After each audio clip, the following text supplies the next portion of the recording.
Saudações Dux e Duquesas Tricolores, aqui quem fala é Duque Tricolor para mais esse vídeo. E bom, realmente a gente tem que também pensar sobre um tema que está chegando no Fluminense, que é realmente a volta do Alexander. E também vamos falar sobre a questão do pênalti do Calegari que o Diniz comentou, tá bom? Então, quer assistir, quer entender melhor sobre isso? Só vem. E, bom, a situação primeira foi justamente o que o Emanuel Luiz já falou, né? Com o retorno de Alexander, o time titular do Fluminense tende a melhorar demais. Estou empolgado para o restante da temporada. E, bom, vamos à informação aqui que é importante também colocar e destacar. Perguntou lá, esse sul-americano acaba quando? Ele falou dia 12. Para quem não sabe, dia 12 vai ser o jogo contra o Vasco. Então, pós-jogo do Vasco, teremos de volta Alexander. Tá bom? Vamos lá. Após o jogo do Vasco, então Alexander volta para o Flu. O que fazer? E realmente falando, o Alexander ele foi um ótimo jogador, realmente foi um destaque do Sul-Americano Sub-20, né? Titular do Sub-20, isso é óbvio que ele ia ser. Conseguiu classificação antecipada pelas vitórias que o Brasil está vindo. E realmente o time do Sub-20 deu liga. E muito por conta do próprio Alexander. O que fazer, né? Eu acho que a primeira coisa que deve estar pensando assim, tá bom, o que fazer então? E na minha concepção, eu não tentaria colocar ele como lateral, mas sim como meio campista, como que ele já é. O que eu acho é que o Diniz ele vai ter um grande problema pensando em gestão de grupo, porque realmente quando sai o André, entra o Felipe Melo. E agora que o Alexander tá ali? Como é que vai ser? O Alexander vai sair?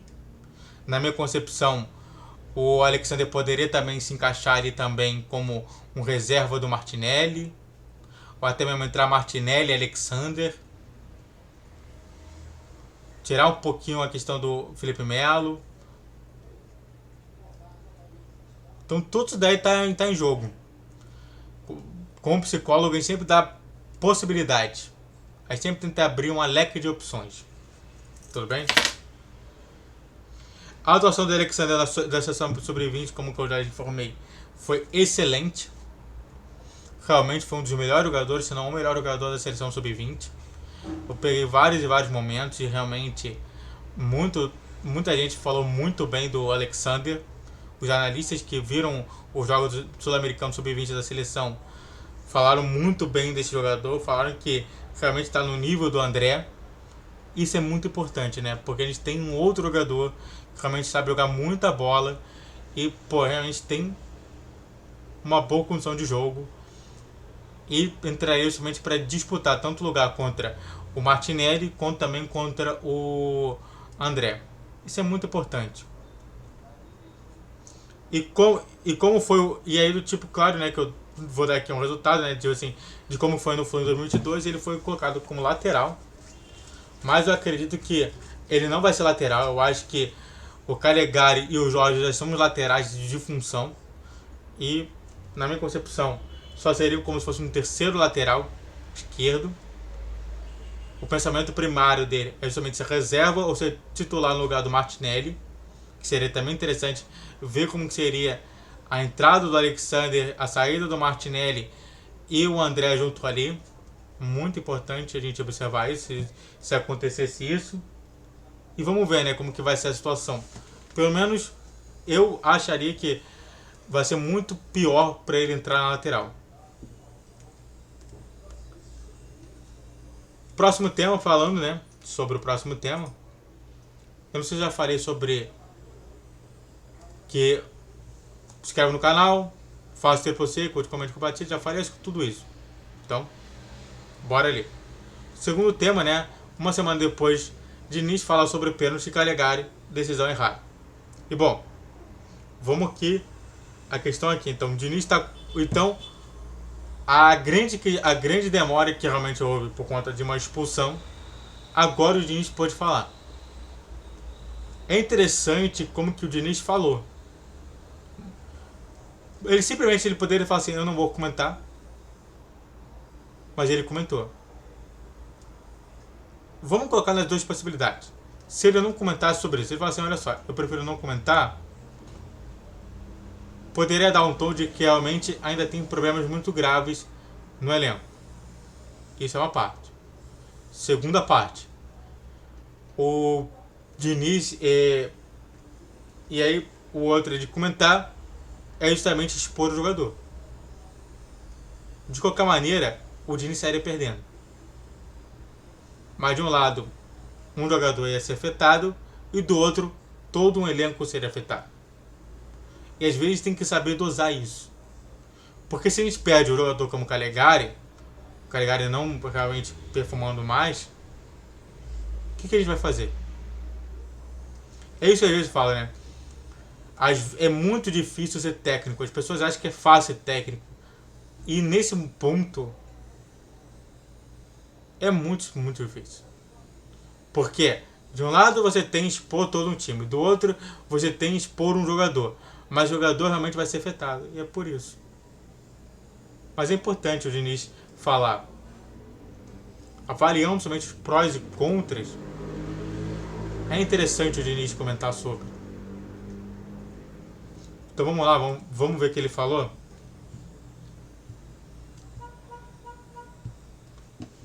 Foi uma coisa que passou. Então, interessante, né, que me parece que dá o tom inicial de que realmente foi conversado e foi bem aceito. Não devia ter acontecido. Ótimo. Pontou que realmente aquilo ali que aconteceu foi erro. Os jogadores fazem inúmeras coisas que fazem que se vê com clareza que são entrosados e obedientes. Na hora tomaram uma decisão e foi equivocado. Tipo, o Diniz ele não pode chegar lá e falar assim, ó, ninguém vai bater, quem vai bater são os jogadores que escolhem. Mas é importante, né, de ter justamente essa obediência e esse entrosamento. Isso serve para corrigir que temos uma maneira de se comportar. E sim, é isso eu te falo sempre. Como tanto eu quanto o Diniz, a gente trabalha com comportamento humano. A gente trabalha justamente com desenvolvimento humano. E realmente, quando tem um comportamento lesivo, como foi colocar o Calegari para bater um pênalti, mesmo que ele fizesse gol, seria muito ruim para o Fluminense. Então é importante ele tomar essa situação, pensando psicologicamente falando. Tem um arrependimento geral, mas serviu de aprendizado. Olha só outra palavra interessante, aprendizado. A normativa do time tem que ser seguida. No pênalti tem as pessoas para fazer. Ou seja, tem uma ordem. É só você fazer. Se errar, quem tem de bater, não é ter problema, celeuma, nem nada. É isso que eu estou te falando. Quer dizer, até teria problema para os torcedores. Mas para o jogador em si, já está acostumado. É proteger os mais novos e ferrar os mais velhos. Sempre foi assim. O mais importante é que aquilo serviu para nos juntar e fazer correções. O importante é somente você ter uma resposta a um grande problema.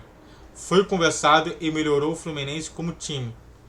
Nossas relações, consciência da importância de um jogo o jogo tem para nós. Tipo assim, quando ele fala de consciência, a importância da consciência, a importância das relações, é uma importância de aumento de consciência.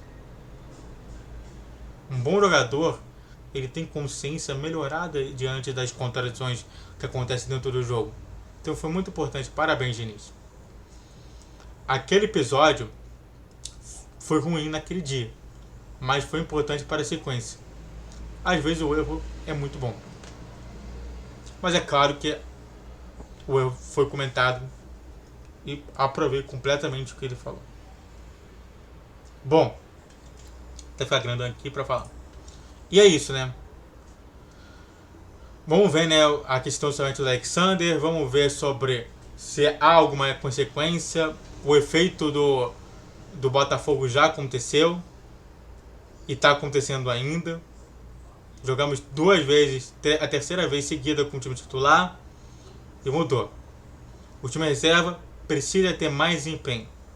Eu falei lá que, na minha concepção, os jogadores reserva perderam muita chance. Até agora, todos os meus pós de pré-jogos, todos os meus comentários até agora estão seguindo a lógica do meu futuro. Isso daí não é que eu sou previsor, não é que eu sou o vidente. É um cara que eu analiso justamente a gestão e a psicologia dos fatos. Tá bom? Muito obrigado a todos que assistiram, eu fico por aqui. Se inscreve no canal, faça o triplo Z, minhas sociais estão na descrição desse vídeo. Pix na tela, vídeo todos os dias às 10, 12 e 20 horas. Saudações tricolores, falou, valeu e tchau, tchau.